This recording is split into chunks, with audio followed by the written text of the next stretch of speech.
एक जंगल में एक छोटा सा शेर रहता था जिसका नाम लियो था।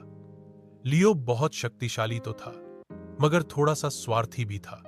वह अपने खिलौनों, खाने और यहां तक कि अपने साये को भी किसी के साथ बांटना पसंद नहीं करता था। एक दिन लियो के पास एक नया गेंद आया। गेंद चमकदार लाल रंग का था और जंगल के सब बच्चे उसे देखकर बहुत खुश हुए।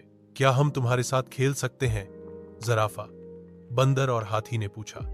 लियो ने नाक चढ़ाई कर कहा, नहीं, यह मेरा गेंद है, सिर्फ मेरा। सब दोस्त उदास होकर वापस चले गए। लियो अकेला गेंद से खेलने लगा, लेकिन जल्द ही वह बोर हो गया। अगले दिन जब लियो खेलने के लिए गेंद लेकर आया, तो उसने देखा कि सब दोस्त आपस में मिलकर खेल रहे थे।